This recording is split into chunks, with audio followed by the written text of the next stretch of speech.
దుర్గా భవానీ దేవస్థానంలో సౌకర్యాలు నిల్లు, ఏడుపాయల్లో మాఘ స్నానాలు, అమ్మవారికి ఆదాయం ఫుల్, భక్తులకు సౌకర్యాలు నిల్లు. తెలంగాణ రాష్ట్రంలోనే ప్రసిద్ధ పుణ్యక్షేత్రం ఏడుపాయల వన దుర్గామాత ఆలయం. కోరిన కోర్కెలు తీర్చే కొండదేవత. సంవత్సరం పొడుగునా భక్తులతో ఆలయం కిటకిటలాడుతూ కోట్లాది రూపాయల ఆదాయం సమకూర్చుతున్నప్పటికీ ఇక్కడ పాలక మండలి అధికారులు భక్తులకు మౌలిక వసతులు కల్పించడంలో విఫలమవుతున్నారని ఏడుపాయలకు వస్తున్న భక్తులు అంటున్నారు.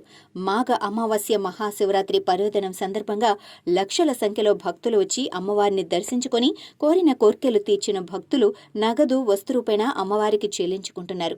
అయినప్పటికీ దేవాదాయ ధర్మాదాయ శాఖ అధికారులు మాత్రం భక్తులకు వసతులు కల్పించడంలో పూర్తిగా నిర్లక్ష్యం ప్రదర్శిస్తున్నారు. తెల్లవారితే మాఘ అమావాస్య పర్వదినం. ఏర్పాట్లు మాత్రం అంతంత మాత్రంగా కనిపిస్తున్నాయి. సరిపడా వసతులు లేకపోవడంతో ఇక్కడికి వచ్చిన భక్తులు ఇబ్బందులు పడుతున్నారు. ప్రస్తుతం ఇక్కడ పనిచేస్తున్న ఆలయ కార్యనిర్వహణ అధికారికి వనదుర్గమ్మ దేవతాలయంలో పాటు మరో 18 దేవాలయాలు అదనంగా అప్పగించారు.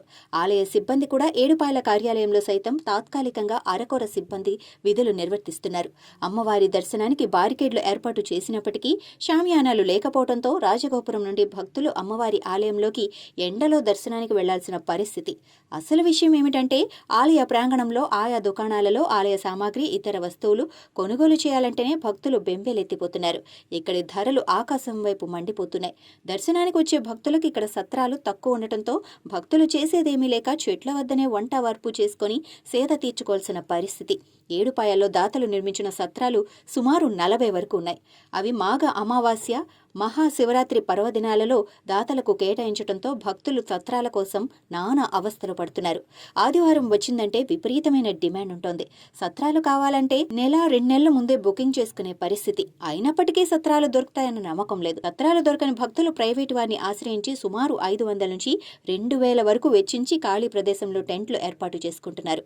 ఆలయం వద్ద సరైన తాగునీటి వసతి లేక ఇక్కడ మినరల్ వాటర్ బబుల్ ధర 80 నుంచి 100 పెట్టి కొనుక్కోవాల్సిన దుస్థితి. మిషన్ భగీరథ ద్వారా సరఫరా చేస్తున్న కుళాయిల వద్ద అపరిశుభ్రంగా ఉండటంతో కేవలం పాత్రలు శుభ్రం చేసుకుంటున్నారు. తాగేందుకు దుకాణాల్లో నీటి క్యాన్లను కొంటున్నారు. ఆలయం వద్ద భక్తులతో తలనీలాలు సమర్పించేందుకు దాత సాయంతో కళ్యాణకట్ట నిర్మాణ పనులు ప్రారంభించి మధ్యలో వదిలేయటంతో ఆలయం తరపు సుమారు 10 లక్షలు వెచ్చించి మిగిలిన పనులు పూర్తి చేశారు. పనులు పూర్తయినా ఇంకా ప్రారంభించలేదు. అమ్మవారి దర్శనం అనంతరం భక్తులు సేద తీరటానికి నిలువ నీడలేదు. దీంతో రాజగోపురం వద్ద ఉన్న కొద్దిపాటి స్థలంలో చెట్ల కింద కాలక్షేపం చేస్తున్నారు. వాహనాలు నిలిపేందుకు ఇబ్బందులు తప్పటం లేదు. భక్తులకు వసతుల కల్పనకు కృషి చేస్తాం అంటూ chairman S Balagoud, EO Mohan Reddy ఆలయం వద్ద ప్రభుత్వ దాతల సహకారంతో సత్రాలు నిర్మించేందుకు చర్యలు తీసుకుంటామన్నారు.